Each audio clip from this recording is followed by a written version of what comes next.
Computer application பசங்க எல்லாருமே எக்கனாமிக்ஸை டஃப்பாக நினைக்கிறீங்க. கரெக்ட், டஃப்பாக தான் வரும், இல்லை கஷ்டமாக தான் இருக்கும் படிக்கிறதுக்கு. அப்போது அதை டோட்டலை மேனேஜ் பண்ணோன்னா ஒரே வழி இது ஒன்று தான், கம்ப்யூட்டர் அப்ளிகேஷன் மட்டும்தான். நீங்கள் இங்கிலீஷ் எப்படி எழுதினாலும் சரி, கம்ப்யூட்டர் அப்ளிகேஷன் ஈஸியாக தான் இருக்கும்.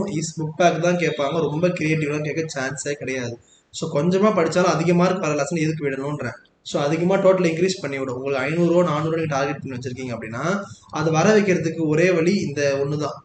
ஓகேவா? தமிழில் கொஞ்சம் மாடரேட்டாக எழுதியிருந்தா கூட இதை வச்சு நீங்கள் மேனேஜ் பண்ணிக்கலாம். ஓகே, மறக்காமல் இதை ஃபுல்லாக பாருங்கள். இது ஃபஸ்ட்டு 6 லெசன் நான் மறைக்கிறேன்னு நினைக்கிறேன், நான் இதை மறைச்சிக்கிறேன். ஸோ நீங்கள் என்ன பண்ணுறீங்க, ஸ்க்ரீன்ஷாட் மட்டும் எடுத்துக்கோங்க. இது உங்கள் ஃப்ரெண்ட்ஸுக்கும் மறக்காமல் ஷேர் பண்ணிவிடுங்க.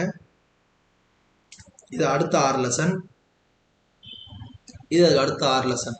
ரொம்ப ரொம்ப இம்பார்ட்டன்ட் டாபிக்ஸ் மட்டும்தான் இருக்குது பாருங்கள். சில இதெல்லாம் 5 மார்க்கு அவாய்ட் பண்ணுற மாதிரி கொடுத்தாச்சு. ஓகேவா? இல்லை அப்போது நீங்கள் அதுக்கேற்ற மாதிரி ஓகே கொஞ்சம் தான் கொடுத்துருக்காங்க அப்படின்னு முடிவு பண்ணிவிட்டு ஒரு ஆஃப் டே ஃபஸ்ட்டு 6 லெசன், அடுத்த ஆஃப் டே ஃபஸ்ட்டு 6 லெசன், அதுக்கு அடுத்த ஆஃப் டே அடுத்த 6 லெசன் அப்படின்னு படிச்சுட்டு அடுத்த ஆஃப் டே ஃபுல்லாக ரிவைஸ் பண்ணாலே போதும். Okay, NF. ஸோ இந்த டைமை விட்டுட்டா உங்களுக்கு டோட்டல் இன்க்ரீஸ் பண்ணுறதுக்கு வேறு சப்ஜெக்டே கிடையாது. அடுத்து வர போகிறது எல்லாமே மெயின் சப்ஜெக்ட்டு. ஸோ இதை விட்டுறாதீங்க, இதை விட்டுறாதீங்க, இதை விட்டுறாதீங்க. ஓகே, பிஎம் எதனா வேணுன்னா கமெண்ட் பண்ணுங்கள்.